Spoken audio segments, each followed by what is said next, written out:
Hello, and welcome back to ASG-Craft. Boy, has it been a minute since we hung out together, so I figured I would start things off by coming in here, sitting by the fire, armor off, just you and me. It's been quite a long time since we were here. It's been about 3 months. And for that, I'm sorry. Things have been busy. We had a lot of stuff going on over in Streamland on Twitch over the last few months. A lot of new games, a lot of new content in some existing games. A lot of stuff going on over there. And it has detracted from my ability to do things on here. And I miss it. So, today, we're back. And for the last few weeks, I have been hard at work. And boy, oh boy, do I have something that I want to show you. So, we've got the welcome out of the way. We've got the explanation out of the way. And now, let me show you what's been going on around here in my world.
Oh yeah, that's right.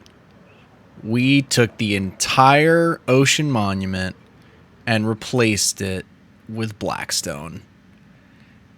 That's right.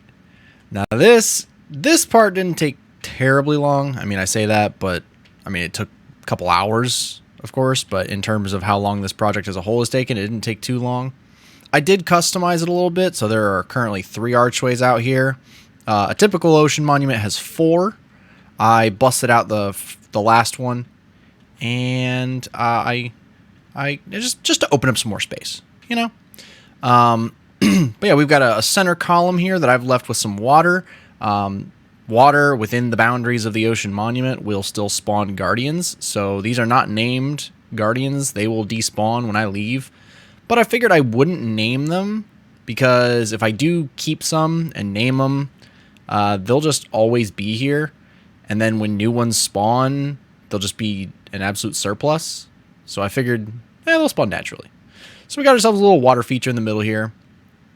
And I went with the red and the black. I think the red and the black goes well. Now outside here, we currently have this this grassy plateau. Shout out to ArrowTwit on the server for helping me do this. How dare you? You're not supposed to be there. Anyway, he helped me level this whole place out. And in the last episode, we had a lot of terrain still out here. And a lot of these pillars weren't all the way down, but we leveled it out to one uniform level, torched it all up, so the only thing spawning down here is slimes. And let me tell you, if we come over here to my little chest monster going on, we check out the old slime production, we got ourselves a slime farm just from dealing with these guys. So that happened. There's currently a little bit of a divot in the ground underneath this. There's a few holes that I need to go through and light up. They're kind of mob traps. You know, we don't go down there. But yeah, so we replaced every block in this build with blackstone. The regular prismarine I replaced with polished blackstone here. And then the blackstone bricks, I'll replace the prismarine bricks. And then, of course, the shroom lights replaced the sea lanterns, and these chiseled blackstone bricks replaced the dark prismarine bricks. So yeah, so this took some time, and boy did this take a lot of blackstone. I think this took 6 shulker boxes of blackstone, so that was fun to gather. That was a time. So that is what I've been up to. I also added, let me just fly into the wall real quick. So this is the normal floor level of the ocean monument. I added this half slab layer that allowed me to have a nice smooth view from underneath. But if I come inside here, obviously I currently have shroom lights in the floor to keep things lit up in here. Although I found out something fun. In the last episode, I talked about how I thought that this monument would be full of mobs because it was dark and nighttime. I don't think that's the case. I don't think that anything can spawn inside the boundaries of the monument except for guardians when there's water. Because when I was clearing this place out, I didn't see a single mob. Now, I may have been too close that none would spawn, but I would have thought I'd see at least 1 or 2, but no, I didn't see any. So that, even when things were dark in here, the only things that were spawning in here were bats. And ugh, let me tell you, there was a lot of bats. A lot of bats. I was accidentally killing bats when they were flying in front of me. It was a time. So, yeah, this is what we've been up to. As you can see, there's a lot of resources that came out of this. I mean, we dug out all the stone. We dug out all the gravel. We dug out all the diorite and the granite and the andesite. And then these are all of the blocks that came out of the monument when I tore it down and replaced it with blackstone. And there was more shulkers here, but here's the remnant of my blackstone. I still have a couple. I actually gathered 8 instead of 6. Some extra shroom lights. I put together a farm. I'll show you guys that in a minute. For shroom lights. And yeah, this is the beginnings of being able to move in. I think the next thing I'm going to do is going to be, we're going to go and do a storage system, and I'll kind of come up with the design there, and then I'll show you, and we'll walk through it, I think today, in today's episode.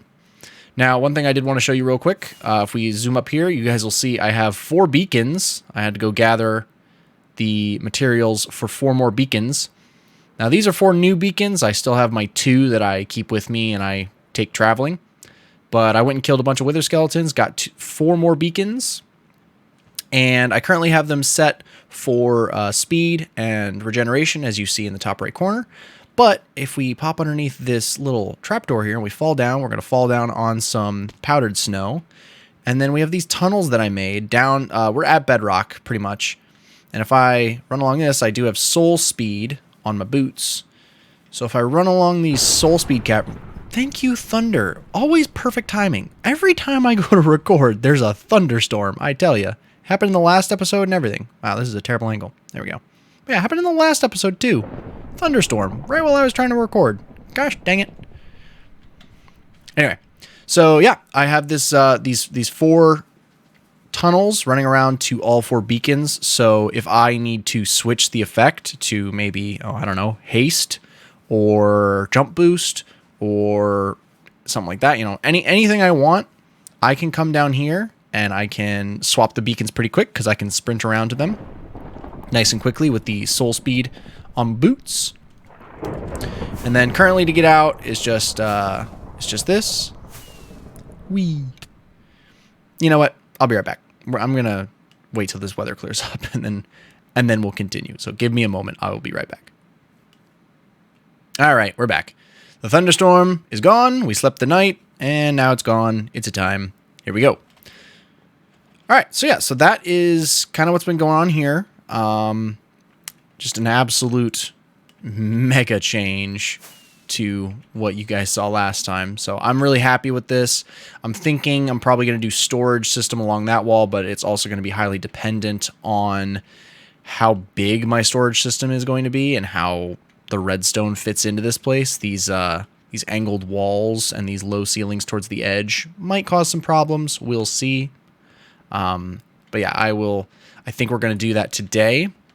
Real quick, I'm going to run over here. We're going to fly over to my villager area. We did build another farm over here. That helped me get the shroom lights. I also tore down, I don't remember if I told you guys, I tore down my sugarcane farm. We're going to relocate that over to underneath the mob farm and make it mega. So here we are. We just got some crimson nylium here currently because we were farming the crimson trees from the nether. And if we look in here, I took all the bone meal out down here. So we did have a bunch of the crimson fungus, the crimson shrooms. I think I have some in here. Yeah, I still have some here. Crimson fungus. And I was taking them in there, planting them on the nylium, bone meal, and then chopping down the trees. They have the shroom lights, so that was a process. I got all of this wood from doing that, and then I also got only like 3 stacks of shroom lights. Shroom lights do not come, they are scarce. So, but the way we do that is with this guy right over here. I do not know who did this design originally. I watched a video for this one, but this is a little doodad that if I flip this switch, it's going to pass the blocks back and forth, and then in between passes, it's going to bone meal the bottom where it will grow a bunch of the shrooms and stuff that grow on here. I'll just pop it on real quick. So as you can see, it's just back and forth, back and forth, back and forth. And then if I come in here and grab all this stuff out, that didn't break. That's fine. I'll leave that for next time.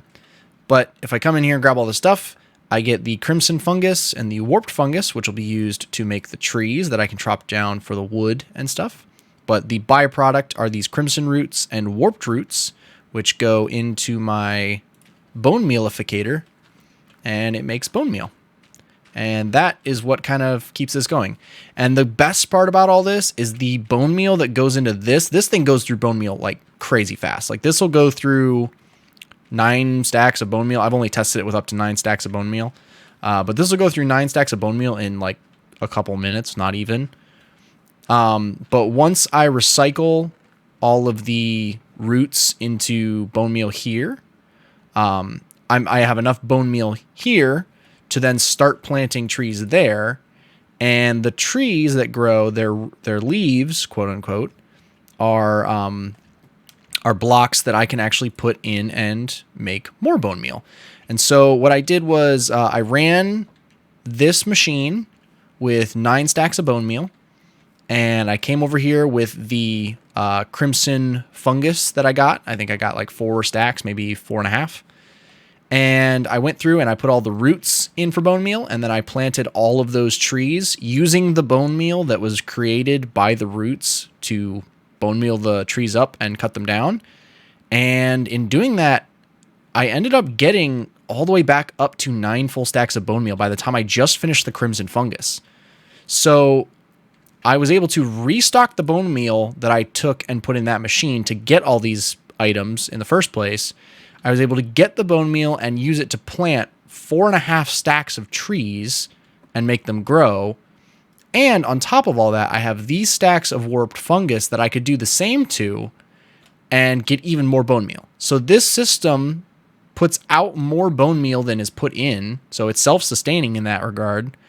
And the byproduct is the logs and the shroom lights. So that is an absolute win. In fact, I think the crimson logs might make an appearance in some of the builds, or some of the work we do. Why is it raining again? Yeah, it's been less than a day.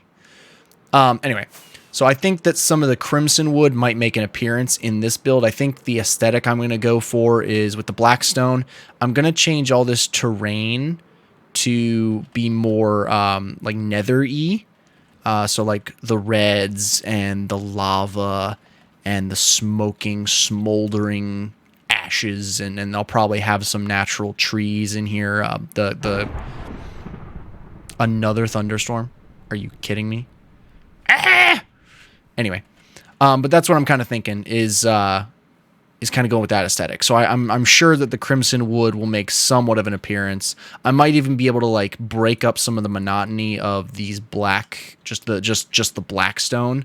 I might be able to break up the monotony with maybe some of the warped wood. Who knows? But yeah. So what we're gonna do, I think, is I'm gonna go brainstorm. And I'm gonna try and figure out what I want to do about a storage system. Wait for a thunderstorm to stop, because apparently I'm just the thunderstorm king. And we're going to do that, and then I'll show you guys a little progress report in the middle there, and we'll go from there. I'll kind of tell you what's going on.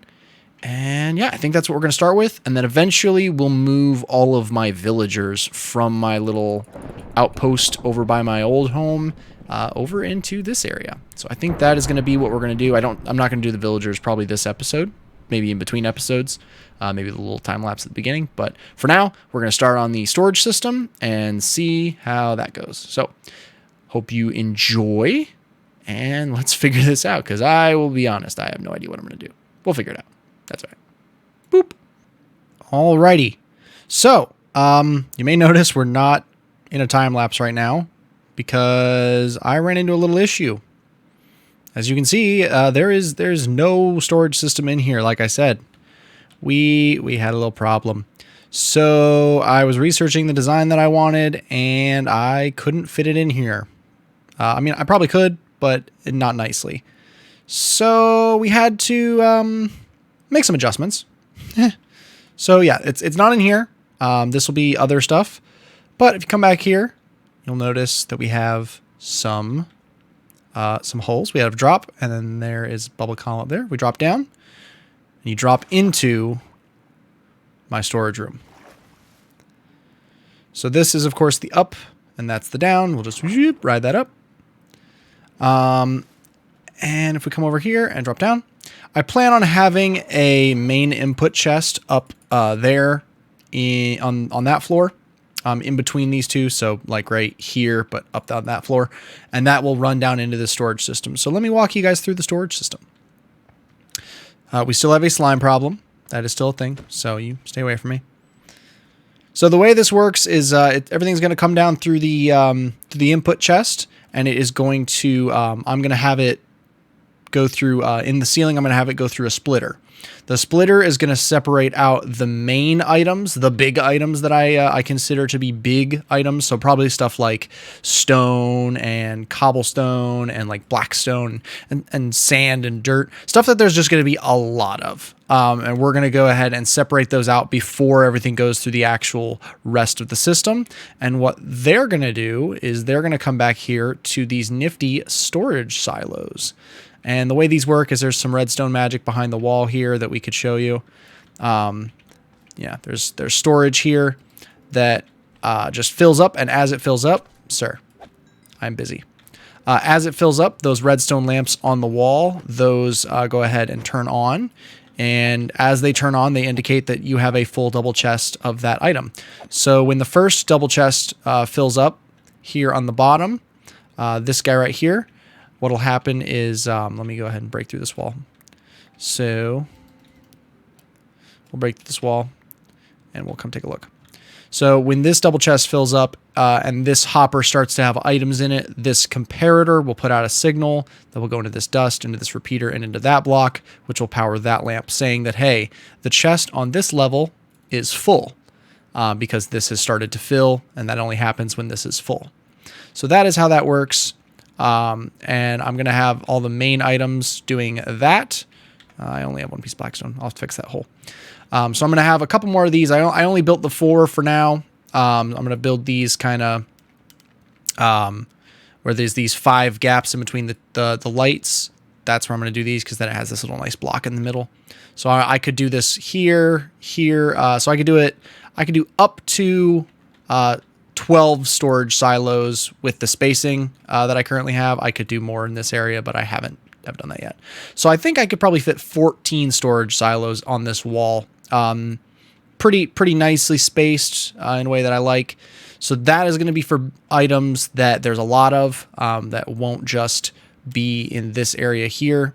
In fact, I might go ahead and expand up the storage higher than the 5 lights if I have to, just so that there's plenty of space that I maybe don't get indications how high it is, but who cares? Because as you can see, the main storage is 4 chests high. So it's not that's only 1 chest higher plus some hoppers, but these also have hoppers. So they're almost the same size, but I'm hoping to kind of separate them out. Worst case, what I might do is I might incorporate some form of, if I get a lot of these items, I might go and build in some shulker loaders above so that the shulkers fill up and then the shulkers are what come down here into the storage. So we'll see, but that's where I've got right now. So everything else that doesn't go back to the storage silos will come down here onto this main bus line. And if we pop these in, the main bus line just runs along the ceiling and goes over each of the sorters, and each of the sorters has a very basic sorting system model to it. The way this works, I mean, this is very common, but the way this works is this is your input hopper. You want to make sure you have items in the 4 slots that will never come through the system, aka my sort and stick. And then this first slot will have 41 of whatever item you want to sort. And the way that works is as soon as there's 42 or more items in that first slot of whatever you're sorting, it puts out this signal with this comparator, which it's putting out now. But once it hits 42 or more items, it gets just long enough to get this dust going that's on this block, which activates this repeater, which turns off this torch, which unpowers this block, which then unlocks this hopper. So then this hopper will pull down until this returns to 41 items in this slot. And this will prioritize downward just the way the hoppers work. So it will pull all the way down and go to the bottom chest. And when we actually put items here, we will put item frames with the item that they are probably on each of the chests.